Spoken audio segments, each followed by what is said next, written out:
All right, let me get Zoom to cooperate and we'll be going. Recording in progress. All right, so we'll go ahead and get this started. Just want to welcome everyone to the show. Today we're actually going to talk about a very serious topic. We're going to talk about PTSD. Many people around the world have some sort of PTSD, been through some traumatic event, and it's very serious. And getting help is the key. Opening up and talking about it and overcoming it. So today I have a special guest, Mr. Ray Ramsey. Did I say that right, Ramsey? Ramsey, I answer to both. Awesome. And he's going to share today with us his story about overcoming PTSD, how he got PTSD and how he overcame it. So hey, first of all, welcome, Ray, and excited to kind of hear your story and hope that it inspires others to seek help and overcome their PTSD. So the floor is yours. Thank you so much for having me on the show, John. I really appreciate it. You want me to just go? Okay. This could take a while. Go for it. My name's Ray Ramsey. I live in Sydney, Australia. I'm 58, and I'm going to take you back to an episode that began 40 years ago. Around my 18th, 19th birthday, I started working for one of the major banks here in Australia, and within 6 months, I was involved in a bank robbery where I had a shotgun shoved in my face and said, "Give me all your money or." Now, I didn't really think much of it because some of my other colleagues had been involved in similar incidents, so I didn't really think much about it. It happened 6 months later, again, this time with a pistol. And of course, you don't want to put anyone in danger, just give them the money and thanks for coming. About 18 months later, it happened again. So within just over a 2-year period, from when I was like 19 to 21, I was held up at gunpoint 3 times. No one got hurt, but... That had to be so scary, though. Yeah, it was. And like, I'd been involved where I didn't actually get the gun pointed at me previously, probably a couple of months beforehand at a different branch. And I could describe what the guy looked like, what he was wearing, everything he said, what sort of gun he had, the whole lot. But when it was at me, I couldn't describe anything. And like, we were brought up to be, we're tough guys, us Aussies, we can take anything. Well, I'll tell you now, when you're looking down this dark tunnel of a shotgun, or a sawn-off shotgun in my case, it gets very, very scary. And like these days, it's so good because when people have mental health problems, they can get help. 40 years ago, you know what help we used to get? The branch that got held up would get a party bonus, depending on the size of the branch, between $300 or $400 to $1,000 to have a party, and the guys that got held up got to drink as much as they like. So that's essentially just replacing one bad habit with another. Yeah. Or negative habit stacking. Yeah. They're saying, here you go. We'll just add alcoholism to the problem now. There was no mental health. There was no counselling. There was no anything. And once you get down that negative spiral and go down that slope, it leads to other negative habits. Thank God I didn't turn into an alcoholic. I didn't do drugs. I did gamble a bit, which is not healthy for you, I can tell you that now. But by the time I was 24, I was in a management position, or a junior management position, and I was part of what was called the incident response team. Now, the team I was in, there was 6 of us. Whenever there was an armed robbery, we used to go out and count the cash and make sure none of the staff were walking out with $20,000 in their backpack. So, and that happened a couple of times too. But a couple of those armed hold-ups were, I think they added to my own PTSD.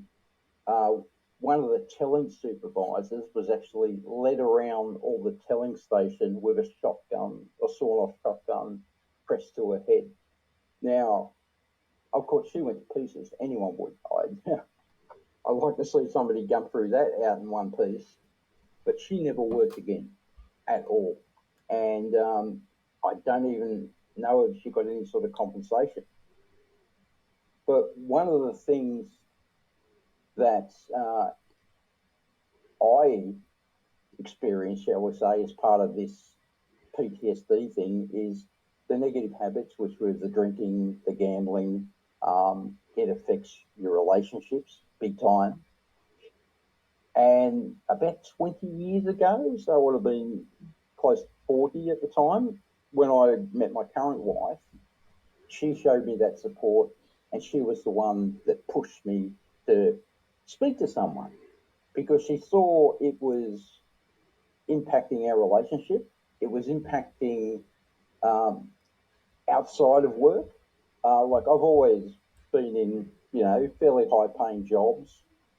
I've always been very professional in the way I do it, and I've been able to segment my PTSD or my, shall we say, my escapism is probably the best way to describe it. Because people with PTSD, they look for a form of escapism.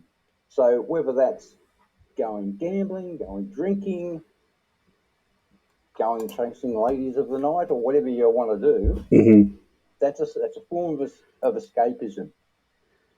Because you're looking for your little safe spot that no one can get to you. So, and I'm sure people out there that have been affected by PTSD, they get very lonely.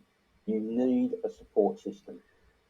And I've been very, very lucky that I have my wife, I have my daughter, I have my extended family that always showed me that support. And the best thing I ever did was I went and saw a counsellor. He's a certified psychologist sort of thing, but we went through all my bad habits. We went and talked about how do I fix that, fix the negative problem first. So we addressed the gambling, we addressed the drinking, we addressed the isolationism that I was going through. So by addressing those things first, we could work back and address what was the actual source of these negative habits. And we worked it back, and it was the armed robbery. And by being able to talk to somebody, and a psychologist knows what they're doing, of course, they were able to help me get through this problem. Now, it took 5-6 years for me to understand that there's certain things that I can control. I can't control the past. I can't control what people think. I can't control what people say. I can only control what affects me directly. I can affect how a memory can affect me physically and mentally, but you need to address it. If you let it fester, it will affect you big time and you'll lead you down that negative path. Yeah, Now, you're absolutely right on that. And it's a slippery slope, definitely. Very slippery slope, If John. you're up to sharing it, can you kind of tell us your decline? You know, you experienced the event, but I'm pretty sure you just didn't overnight go out and start gambling out of control. I'm sure it was a gradual No, slip. it was a very gradual thing. Like, you know, when you're around people that are your friends that have been through a similar circumstance, you kind of like try and push it to the background and just ignore it, and then you go out drinking with your mates and da da da da. But like any job, you're not with the same mates year in year out, and especially like in the banking industry where people get transferred to different branches, etc. So you might see your mates that you've been close to, like, and I've still got these friends for 40 years. You might see them once a week, you might see them once a fortnight, once a month. You meet new friends, you get new habits. But once again, it's when you get to be alone, that's when that negativity kicks in. When you're with people, you can hide that issue and just go with the flow. But it's when you're alone, that's when it happens, because you get lost in your own thoughts and you look for that safe place. So, and like, it takes a number of years before it got, quite bad. But I was kind of lucky is I'd fall into a job that allowed me to travel overseas. I lived in Europe and the UK for close on 12, 13 years. So being overseas, I got to see all these different things. I was still working full time in an executive type position. So I had a lot of responsibility, and that responsibility kind of ensured that I wasn't going down that negativity too much. But like when I was on my own, alone, sometimes that will kick in. And I can tell you now, one of the things that triggers it is smell. Of course, your olfactory senses are actually linked to your memory recall. So if I had smelled a certain smell, it would recall back to 20, 30 years ago. Like, I don't have it so much now because the type of smells that used to react to me, and that was essentially a certain type of sulfuric smell, similar to cordite. Okay, so But it doesn't affect me anymore because I've put that away and I've learned to live with it because it's what I can control. I can control what I do. I can control those negative thoughts, and I can control something that happened to me years ago. Of course, it's up to me to do it. And this is something that the psychologist helped me with. And even now, I see this guy every 3 months just for a mental health check. He says I'm his star pupil by the way. because of your journey and how you kind of overcame and progressed. Because he still sees people. Yeah, I'm not going to drop any names or anything, but he still sees people now that they've done the same program that I have, and they still fall back off the wagon. Mm-hmm. And like, I think one of the worst things about when you do get into that negative slide, the negative positive, those really bad habits, is the not just the hurt you do to yourself, but it's the hurt you do to the people you love and care about. And I think that was one of the key things that keeps me on the straight and narrow, because I've got people who love me, God knows why, but they do. They love me, they care about me, and they want me around. So having that there and that support system is very beneficial to getting over PTSD. But the main thing is talk to somebody. My thing is the catch cry that I've been using is you suffer in silence. Don't be silent anymore. Get on the phone, look somebody up on the internet. There's plenty of people out there that will help you if you ask them.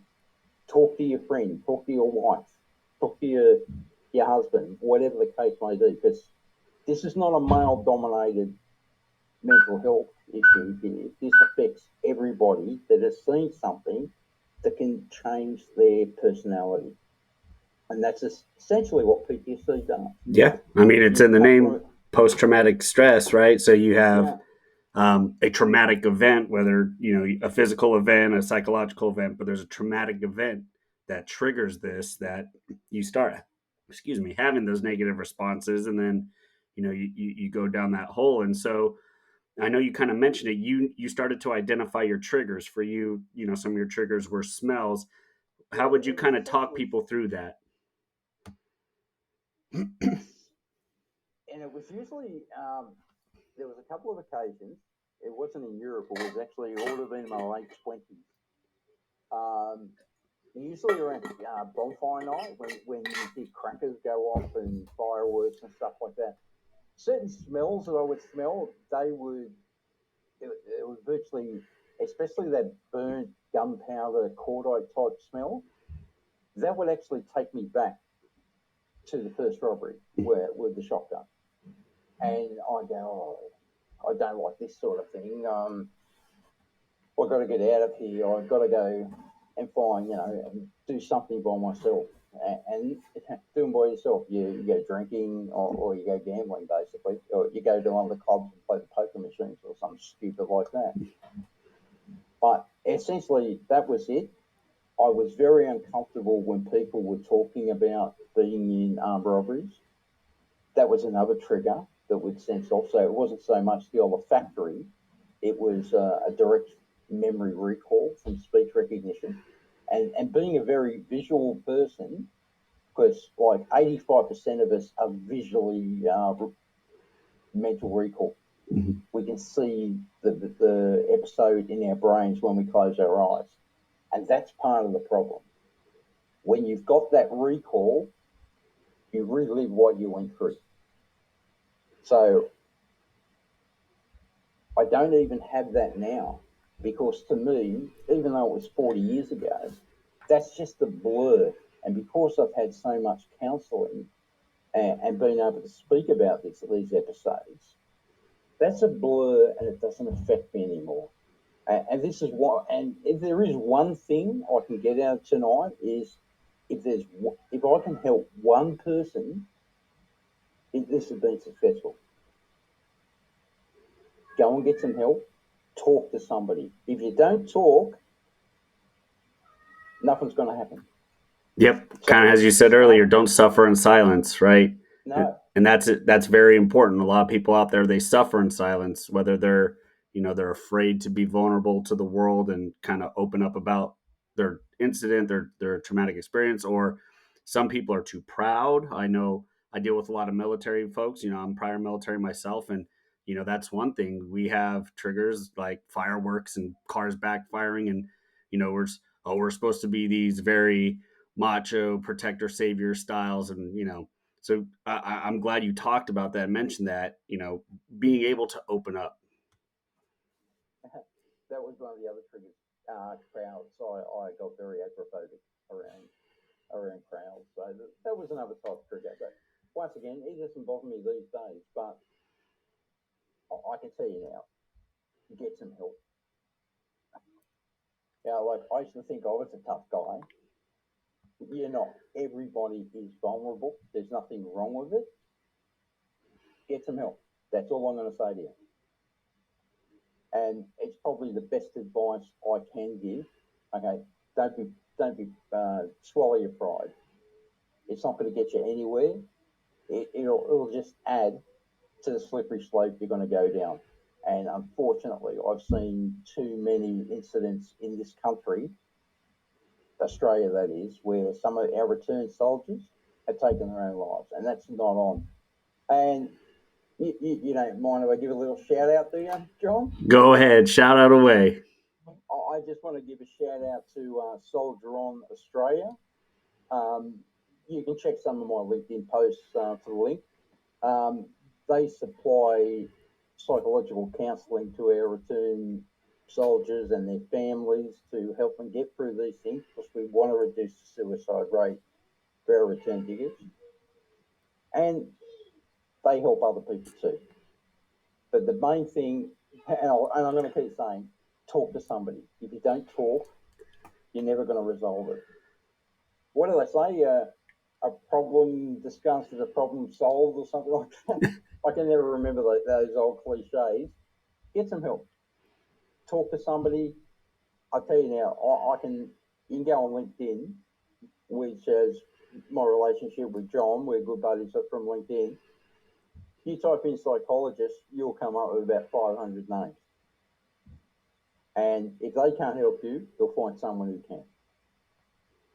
Yeah, That's about my story, John. Yeah, definitely some great advice there, and thank you for sharing that. So, I want to say one of the key takeaways that I want to make sure we got it right is that start just by talking to someone, right? Yeah, That's definitely. the best way to start. Talk to someone, whether a friend, a relative, a coworker. If you're comfortable jumping to a psychologist right away, but whoever, the first thing is to just get it open, get it out there, and start talking, right? Yeah. One of the things that's I know we have Lifeline, etc. here in the state, in Australia, like suicide prevention, etc. And I know you guys have similar services over there. It's a start. Pick up a phone, give these guys a call. One of the other things that I've come across with a lot of my fellow PTSD survivors, shall we say, because we're still alive after 40 years, is they had a lot of problems telling their families what was bothering them. They could talk to a stranger, but until you talk to your family so they understand what you're going through, and you look, they love you unconditionally, I'm sure. I'd be very surprised if they didn't, and that's why you'll get their support. You just got to tell them what the problem is. So, as John said, talk to a friend, talk to your family, talk to your, if you're in a religion, go and talk to your priest, your pastor, your chaplain, whatever the case may be. I'm an atheist, so you'll have to forgive me on that one. Hey, we all have our lives to live, right? But no, I mean, That's definitely, right, mate. definitely some solid advice there. Definitely, a lot to take in, but at the same time, it's not as difficult as a lot of us like to make it. Right? It's just being able to open up and get it out. And I'll be quite honest. I think it was a bit easier for me as I am now in my on my late 50s sort of thing. Because if you divide it in two, you've got like the first 20 years, which were crap. Of course, that's where I went down this slippery slope. And the next 20 years, where I was actually more mature to actually deal with the problem. I knew who I was internally, and I knew I had a problem, and I knew I had to deal with it, and I wanted to deal with it. And I think that's a huge catalyst. If you want to do something about it, you will. But it's getting over that line when you can decide for yourself, I can do this, I need help, I'm going to get it, and I'm going to beat it. And if you keep telling yourself that, you will succeed. Yeah, no, absolutely. That's definitely great advice. One of the things I like to tell people I talk to when we're talking about PTSD, I tell them to journal. Whether that be an Yeah. audio journal, whether it be a written journal, a typed journal, but tell them that a good way to just start is to get it out, get those emotions, get those feelings out there, write it down, put it into words, and then you kind of start to see. And again, it's just a small step, but those small steps turn into miles. That's right. Yeah, you got to crawl before you can walk, before you can run, sort of thing. And I'm glad you brought that thing up there. Journal. It's not something I tried because I suppose I was mature enough at the time to actually go and seek help by using a psychologist, and it was my wife that actually recommended me this person that I see. Great guy, and you'll be surprised once you get to a relationship with your psychologist. He, other than my wife, he would be one of the most trusted people in my circle of friends. So yeah, he's somebody I wouldn't have been able to say this 20, 30 years ago, but I trust him implicitly. So That's good because trust is key in this process. it definitely, if you don't trust someone or you don't like someone, it's not going to work. Yeah. You might succeed with the first person you see, the second or the third, but you will find someone that you can relate to or that will actually click into your personality. Mm-hmm. That's what a lot of this is about. It's understanding what sort of personality you go. Because like I've seen very extroverted people, and after they've been through a PTSD event, they've suddenly become very introverted, and that's because they're retreating into their safe place, but they're more openly. Yep. Just No, be aware of that. you're right. But that's where that strong support system, comes in. Your surroundings, in your case, your wife, she was a big support system for you. So definitely having that support system there is critical. Yeah, and I was lucky. Like I had a lot of extended family too that they could see that something was wrong. They could identify because apparently certain habits are pretty systematic in my side of the family, it seems. So people that gamble and drink can actually pick the see a fellow problem person. So from that point of view, they could say, "Oh, you got a problem. You might want to go and see someone, or you might want to talk to someone." So it's about maturity, understanding you have a problem. Go get some help. That's basically what it boils down to. And I'm sure that until you accept that you have a problem, you'll never move forward. Acceptance, and when you do it quickly, you'll be surprised how you can move forward. Nope, definitely agree with that 100%. And hey, just want to thank you again for for opening up to us today, kind of sharing your story. Definitely like you, I hope even if only one person's touched by this and wanting to seek help, then I look at that as a win. People, Oh, hands down, John, hands down. yep, Like people fight alone. They need to know they're not alone. They, like you said, plenty of resources out there, all around the world. So not just in the U.S., not just in Australia. So everywhere. definitely want to end this on a hopeful note, right? Just because that's what this is about. It's about finding that hope, finding that um, that you're not alone and that people are there to support you, and you will get through this. You can get through this, and you definitely um, life is worth living and going through. And hey, one little mistake, you could turn it around and get good. Definitely, definitely. Look, I'm happy to chat with anyone. So you can find me on LinkedIn, exactly how my name's spelled on the screen. You'll see a picture of me. It says risk consultant. So I deal with behavioural profiling these days. So and toxic workplace environments. So I'm quite used to identifying the people that have a problem, All right, perfect. and I get them to get help too. Then So we'll throw your easy LinkedIn working on there with as me. well when we post this, and that way Yes, people have a that'd be great. resource. Thanks, John. Absolutely. But hey, just And thank you again. Go ahead. Go ahead. oh, mate, no, I was about to say thank you so much for having me on, John. It's been an absolute privilege. And guys, ladies, gents, whoever, if you need help, go and get it Yep. because you will get through this. Absolutely. No, definitely. Thank you for that. And I can't thank you enough for coming on and talking about this important thing. And Ray, I look forward to further conversations with you, though, in LinkedIn and in person. And eventually, I'll get down to Australia again. Oh, that'd be great, John. Great to see you. All right, Ray. Thanks so much for coming today. And always here if you need anyone. Cheers, mate. Cheers.